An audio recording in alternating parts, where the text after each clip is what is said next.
From KVUE News in Austin, you're watching Texas This Week with Ashley Goodo.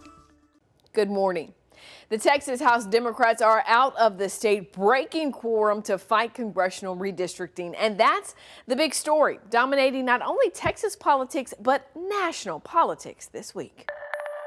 Our crew was outside the tarmac on Sunday when the Democrats arrived on a charter bus and boarded a private plane in Austin.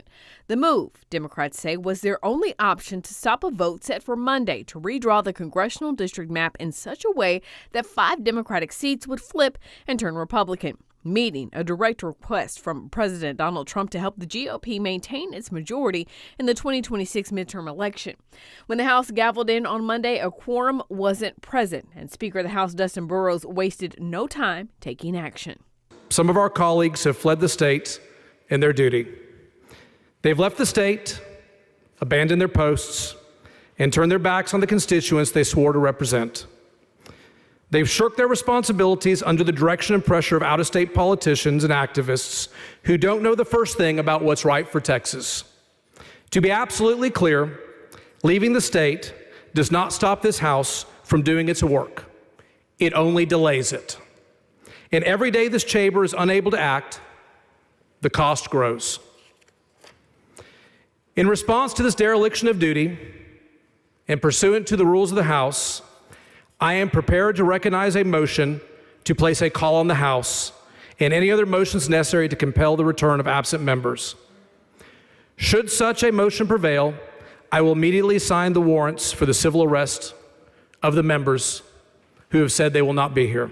Speaker Burrows did sign those civil warrants to try and bring the Democrats back, and he and Attorney General Ken Paxton have asked the Illinois courts and legislature to honor those non-criminal warrants to bring the Texas Democrats back. Governor Greg Abbott asked the Texas Supreme Court to strip House Democratic Caucus Chair State Representative Gene Wu from his seat. Attorney General Ken Paxton followed suit, asking the court to remove 13 lawmakers from office, including 5 from Austin. He also sued former Congressman Beto O'Rourke's political action campaign, powered by people who he believes is fundraising to help pay the $500 a day fines the House Democrats are racking up while away. And what is starting in Texas is rippling out across the country. In California, state lawmakers say they will treat Texas lawmakers redrawing the map as an emergency, and they will respond by redrawing their state's map. Meanwhile, Republican leaders in Florida and Missouri have floated the idea of mid-decade redistricting, and Vice President J.D. Vance was in Indiana Thursday to discuss the issue with leaders there. Even with all the actions and threats, the Democrats remain unmoved and united in their decision to break quorum, saying they are doing this for the people of Texas. Let's hear from some of them about why they believe leaving is the right way to fight. The governor has also pointed to this AG opinion that states he can say that you all have vacated your offices and he can essentially appoint people to take your places. Share with us your thoughts on that, and your understanding of what he's talking about doing. So what he is talking about doing is unlawful. He does not have the authority to remove us from our position that we were duly elected to by our constituents. And not only that, it is deeply disrespectful to the voters of Texas. We are their elected representatives. They support us being a way to block this bill. I'm getting so many messages of gratitude from my constituents. We're fighting for what our constituents have asked us to do. My district is getting ripped apart in these congressional maps.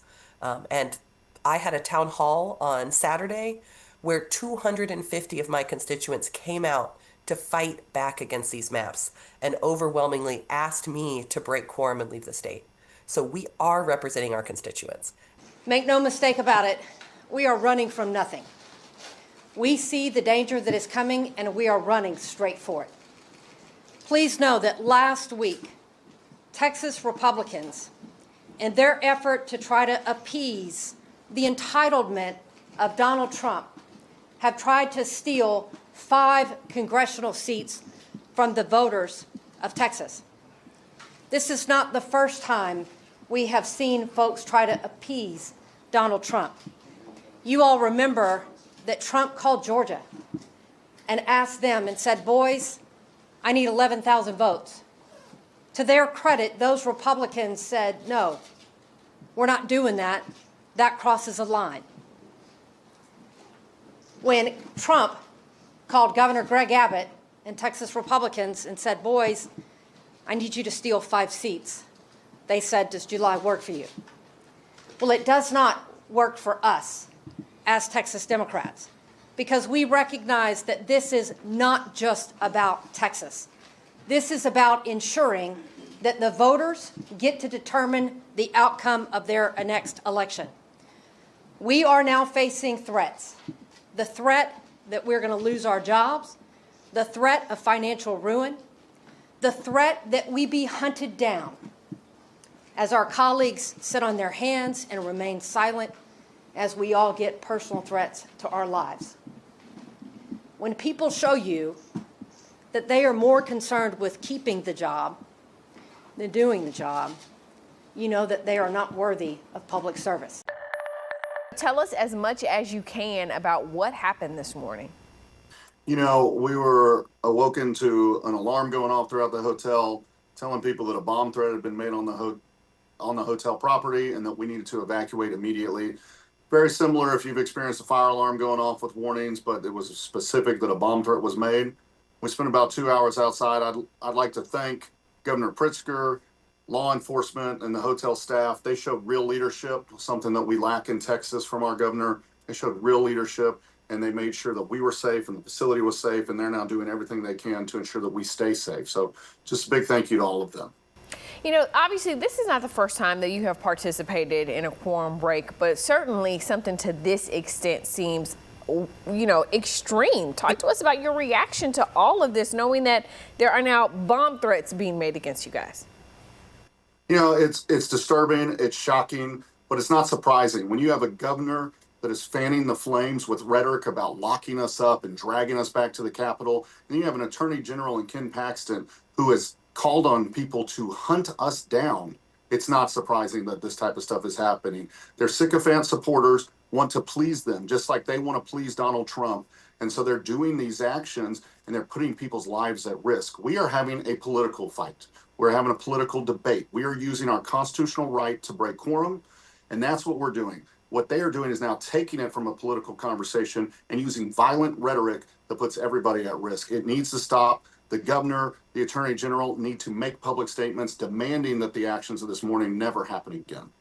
Let's talk a little bit about something you said there. You said our constitutional right, that this is a political fight. You guys are simply fighting. I'm sure you are aware that the governor made that request to the Texas Supreme Court to vacate the seat of the chair of the Democratic caucus, Jean Wu. Talk to us about the actions that are happening now, going to the court system to try to get you all to come back to Texas.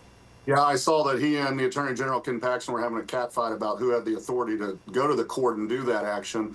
But let me tell you why this matters and what's happening. They are trying to lock up political opponents. We now have Donald Trump saying the FBI should help. That is ridiculous that in this country, that's where we've settled to. That's not something that you see in America. That's something you see in dictatorships and in other countries in darker times in history. And now they want to do that here.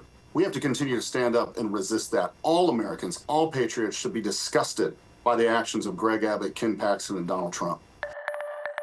Well, the special session is set to end on August the 19th, and Texas Democrats say they have no intention of coming back before then. Of course, this is an evolving topic, and we will continue to follow it for you. That's Texas This Week.